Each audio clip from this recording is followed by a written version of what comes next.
Hey, what's going on, everybody? I'm Waller's Wallet, and today we're going to talk about the 50-30-20 budget and why this simple budgeting option could be helpful for many people. I know this is a little bit different of a topic than credit cards, but I do think it's worth discussing since budgets can be a great tool. Now, if you're someone who likes credit card rewards and learning how to travel for less, hit that subscribe button and don't forget to turn that notification bell on as well so you don't miss out on future videos. Also, consider giving this video a thumbs up. It really does help the channel out. Now, when it comes to budgeting, there are so many different ways that you can do it. And really, as long as you have a budgeting system that works for you, that's really all that matters. But if you're uncertain of a budgeting system or looking for a new one, then the 50-30-20 budget could be for you. Now, a budget is a great tool to use so you can always see where your money is going.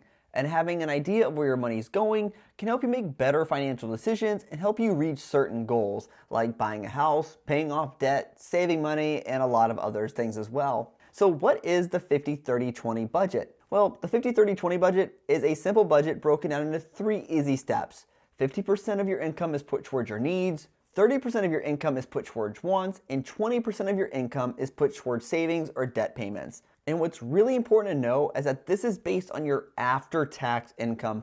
Don't base these numbers on your pre-tax amount or your whole salary, since it will give you inflated numbers compared to actually what's being deposited into your bank account, which could cause you to have incorrect numbers for each piece and potentially cause overspending, which is really not what you want to do. Now let's first talk about needs, and this is the largest chunk, coming in at up to 50%.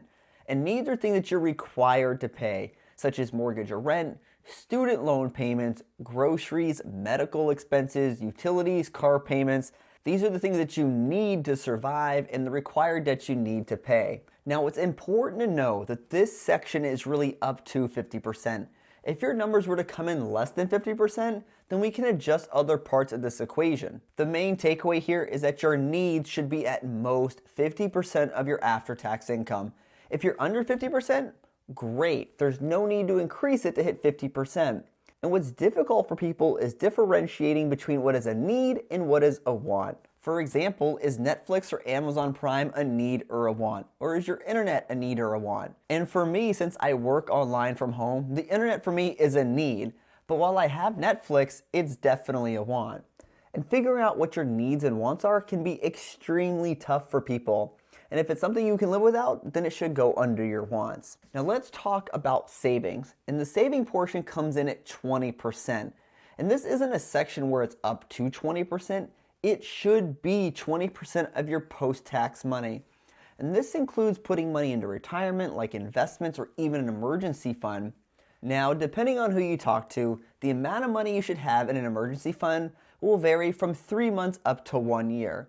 And I feel comfortable with about 6 months worth, but I know not everyone has the ability to save up that much, and 3 months could be a better option for people. Now, the other part of savings that could be different depending on where you look could be that people could be putting extra money towards their debt, and that would count towards your 20% savings. So for example, if you had student loans and your minimum loan payment was $500 a month, that $500 would be put under your needs. But if you wanted to make extra payments toward that student loan, you could put that under your savings if you wanted to. And the last part of this equation is the wants. And wants should account for up to 30% of your post-tax income. And when it comes to your wants, these are things that aren't required for you to live or pay the bills that are required from you. For example, if you wanted to dine out, go to a concert, maybe travel, basically these are all things you could cut out if you needed to. And how you use your wants section is going to be different for each person. I personally spend more money on travel than dining out, but I know some people don't like to travel and prefer to spend their money on other things like concerts or other entertainment, so this is very individualized. And really, there's not a wrong way to spend your money here. Just think of this as your fun money and spend it however you wish. But most importantly, do not go above 30% of your take-homes when it comes to your wants. Now, for example, let's say you're someone making $60,000 a year after taxes. That means your breakdown would look something like this.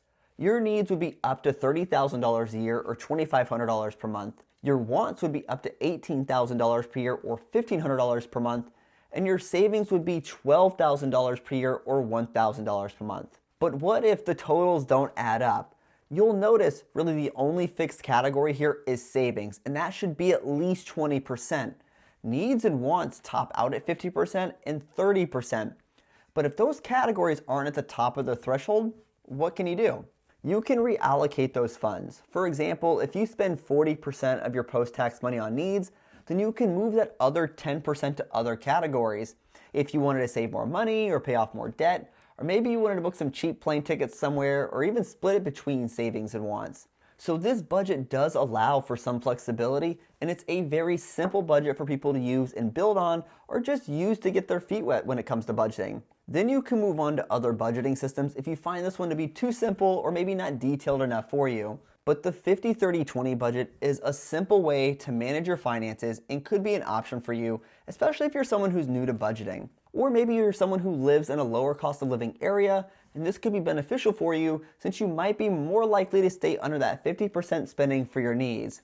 But if you're someone who lives in an expensive area like a city, then this budget might not be the best for you. And that's okay. There are other budgets out there, or you can even make your own. But if you're living in a place where your needs are exceeding 50% of your income, it could be pretty hard to follow this budget. So tell me, do you follow a budget? And if so, which one?